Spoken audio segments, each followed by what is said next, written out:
Okay, guys, I promised you that I would go through chapter 6 stuff, so that's what I'm doing.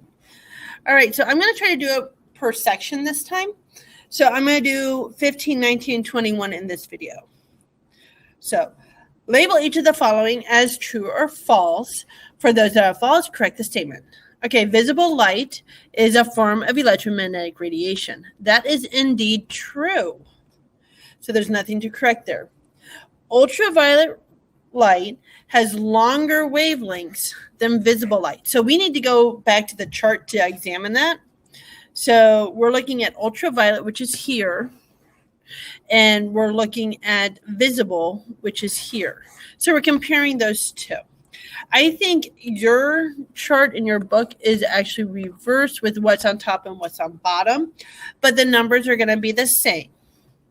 So as I'm comparing these two, this is my UV, this is my visible.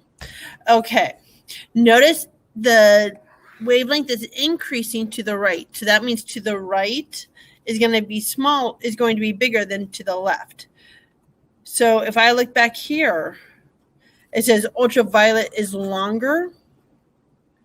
Well, ultraviolet is times 10 to the negative 8 times 10 to the negative 7, that type of region.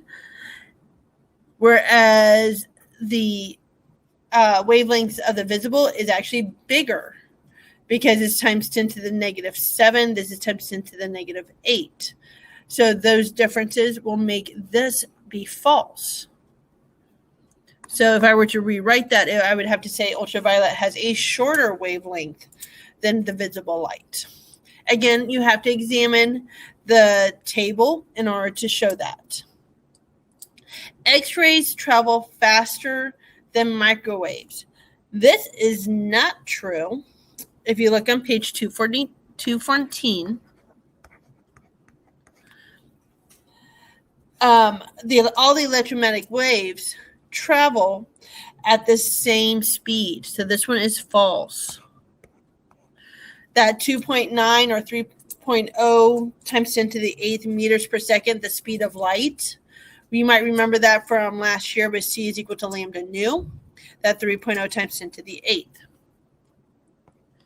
All electromagnetic waves travel at this speed. This is really, really often confused with frequency. Remember, frequency is 1 cycles per second. It's not the distance per second, it's the cycles per second. And so people get those two terms confused a lot, so don't be surprised if you did. So in reality, X-rays travel at the same speed. That's how I would change that one as microwaves. And that's because, again, all electromagnetic waves travel at the same speed.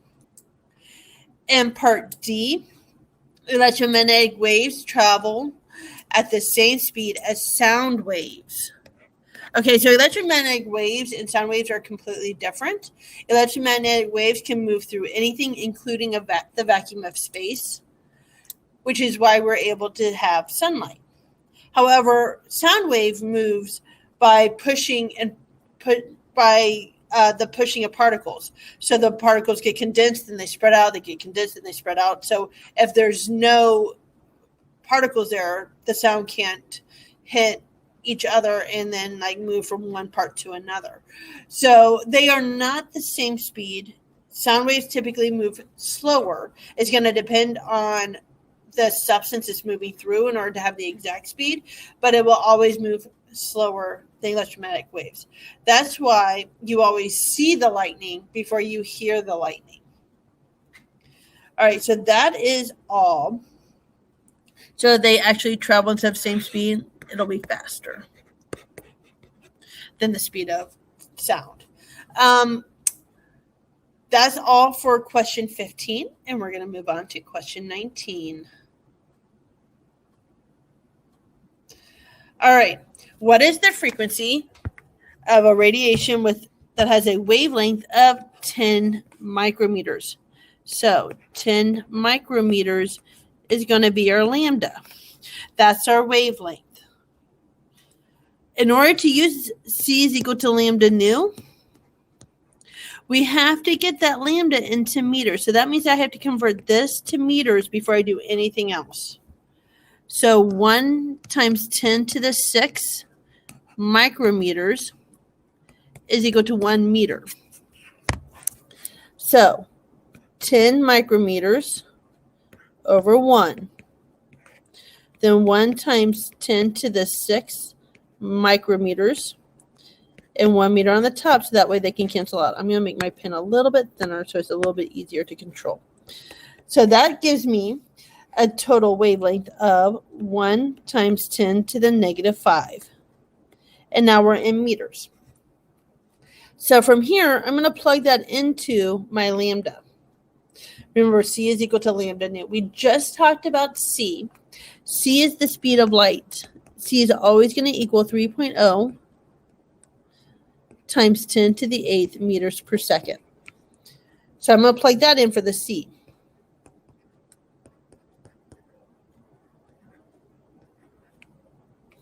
Oh, that 8 didn't look real well. Let's try that again. Is equal to lambda, which is 1 times 10 to the negative 5 times the frequency. So I'm trying to get frequency by itself. By the way, notice that this is the speed of light is in meters. That's why you have to have the wavelength in meters. If the wavelength's not in meters, those two things don't cancel out. So I'm going to divide both sides by that 1 times 10 to the negative 5. So the meters cancel. So when I divide this, it's going to come out to be 3.0 times 10 to the 13th 1 over seconds. Notice that the meters cancel, but the seconds are still there. That's actually the exact same thing, just so you don't get confused if you see this, as saying 3.0 times 10 to the 13th. Notice it's the exact same number, hertz. That's because 1 over seconds is the same thing as hertz. So they use those units interchangeably.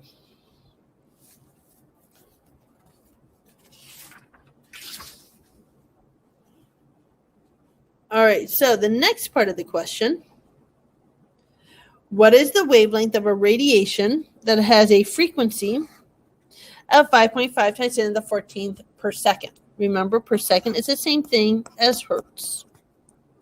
All right, so again, we're going to equal to C is equal to lambda nu. Remember, I used to call this the wavelength equation because it was the only equation that actually had the wavelength in the equation itself. As we go through this, we're going to learn more and more equations that have energy, but this is the only one that I can think of that actually have wavelength. All right, so again, C is 3.0 times 10 to the 8th meters per second. Lambda is what I'm looking for this time. And then my frequency is 5.50 times 10 to the 14th 1 over S. I'm trying to get lambda by itself. So I'm going to divide both sides by 5.50 times 10 to the 14th.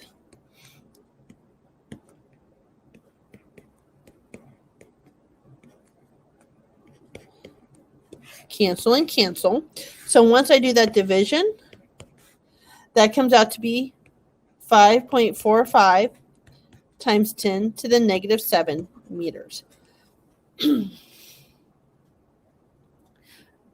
right, so that solves that problem.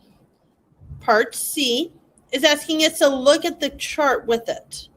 So, are these radiations visible or not? In order to do that, you'd have to look at the wavelength and compare it to the visible light. So the wavelength of the first one was 1 times 10 to the negative 5. And the wavelength of the second one was 5.45 times 10 to the negative 7. All right. I'm assuming I have this thing. Yep, here we go. All right, so notice that they have these in nanometers. Those are in nanometers. I can convert this easily over to nanometers so we can really compare. But let's take a look at without it first to see what we have it close to. All right, so we have times 10 to the negative 5 here. So let's take a look at times 10 to the negative 5. So here we have negative 2, negative 4, negative 6. So that means negative 5 is in here, which is in the IR range. That's not in the visible range. So that means that first one, part A, is not. It's in the IR range. So now let's take a look at 5.45 times 10 to the negative 7. So again, here's 9 times 10 to the negative 6 and times 10 to the negative 8. So there's actually a possibility here. So let's get a little bit deeper, a little bit closer to see what we can find. Because, as I said before, it was in nanometers. So 1 times 10 to the 9th nanometers is equal to 1 meter. So we have meters on top. I'm going to put meters on bottom. Multiply it by 1 times 10 to the 9th nanometers.